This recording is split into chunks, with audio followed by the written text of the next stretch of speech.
আসসালামু আলাইকুম। লিলি 7 এর নতুন আরও একটি ভিডিওতে সকলকে স্বাগত জানাচ্ছি। আমি লিলি খুলনা থেকে আজকে আপনাদের জন্য নিয়ে আসছি একদম কাটিং অ্যান্ড স্টিচিং সহ একটা ভিডিও। প্রথমবারের মতো। কারণ আমার মনে হয় না আমি এইভাবে এতটুকু এফোর্ট আমি কোনো ভিডিওতে দেইনি যতটা এটাতে চেষ্টা করছি। যাই হোক, চলেন শুরু করি। এই যে চমৎকার একটা বেবি ড্রেস দেখতে পাচ্ছেন, এটা কিন্তু আমার চ্যানেলে ইতিমধ্যে আমি বেশ কয়েকবার দেখাইছি। এটা প্রায় ১ বছর আগের করা একটা জামা।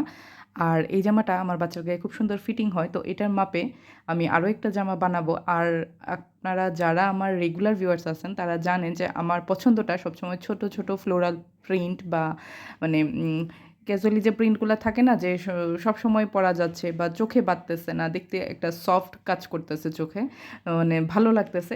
ওই টাইপের প্রিন্টগুলো আমার কাছে ভালো লাগে। একদম বড়, বড় কোনো প্রিন্ট আমার কাছে কখনোই ভালো লাগে না।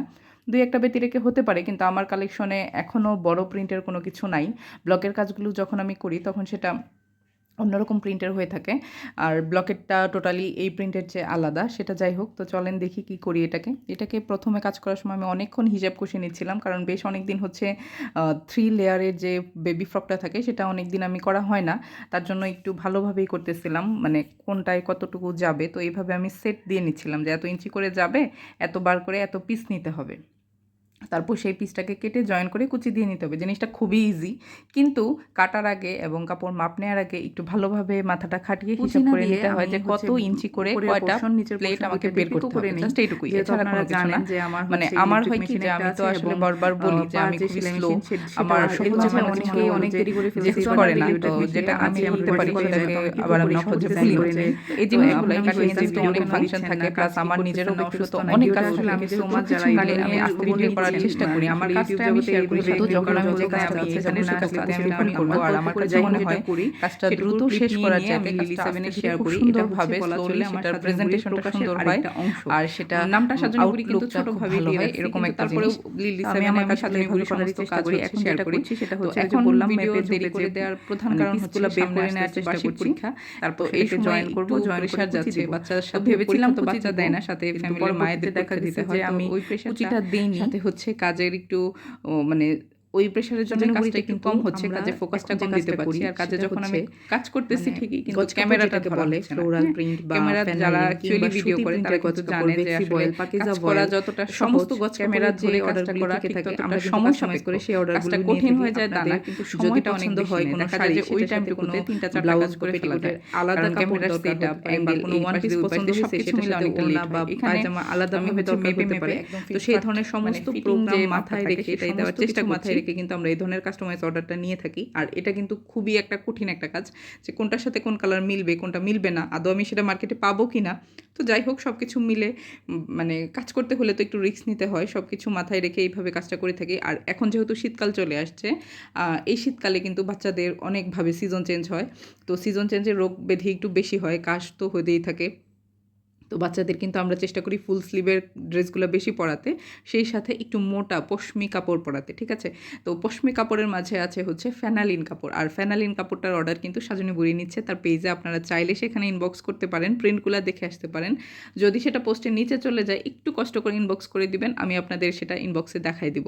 তো বর্তমানে যেটা চলছে সেটা একটু আপনাদের এই ভিডিওতে আমি জানাই দিলাম। যাই হোক, আসি কাজের কথায়। এখানে কাটতেছিলাম হচ্ছে বোতাম পটি আর গলাপটি, দুইটা সব কিছু। কাটিংটা আমি আগের দিন রাত্রে করছি, ভিডিও দেখেই বুঝতে পারতেছেন যে এটা হচ্ছে একটা রাত্রের ভিডিও।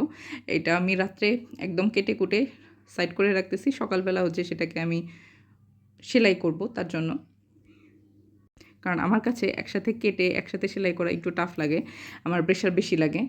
কারণ একবার সেলাই করতে বসে যে আমি একবার সেলাই করি সেটা না, আমার হাজারবার উঠতে হয়। প্রত্যেকটা গৃহিণীকে যারা ঘরে বসে কাজ করে তাদের একটা কাজ নিয়ে বসে থাকলে হয় না, হাজারবার উঠে এই কাজ করো সেই কাজ করো, এটসেট্রা অনেক কিছু ম্যানেজ করতে হয়।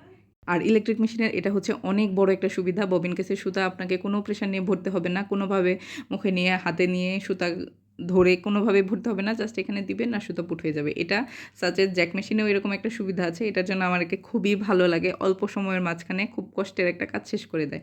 আর নয়তো ওটা বারবার চেঞ্জ করাও খুব টাফ। আমি সাধারণত করি কি, আপনারা দেখছেন আমার ভিডিওতে যে আমি অনেকগুলো ববিন কেস একসাথে করে রাখছি, তো যখন যেটার প্রয়োজন হয় তখন সেটা ইউজ করি। আর এখন আমি হচ্ছে যে পিকো করাটা শুরু করছি, আমার মেশিনটাতে খুবই ভালো পিকো করা যায়। আর যারা সাধারণত টেলারিংয়ের কাজ করেন তারা পিকো করার জন্য একটা বা লক করার জন্য হলেও একটা সিঙ্গারের যে ইলেকট্রিক বুটিক SM24 024 ডিজাইনটা আছে সেটা কিন্তু আপনারা নিতে পারেন। এত ভালো সার্ভিস দেয় এটা।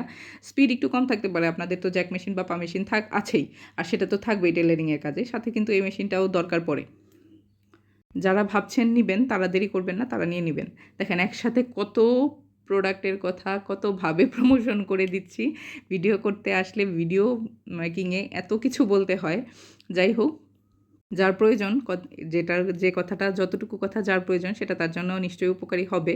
আর আমি সবাইকে রিকোয়েস্ট করব, যদি আমার ভিডিওতে কোনো কিছু শেখার থাকে কিংবা আপনাদের যদি মনে হয় যে না এখান থেকে আমি কিছু হলেও শিখতে পারছি, তাহলে রিকোয়েস্ট করব সেটাকে প্লিজ চ্যানেলটা সাবস্ক্রাইব করে দিবেন আর আপনাদের টাইমলাইনে সেটা শেয়ার করে সকলকে দেখার সুযোগ করে দিবেন।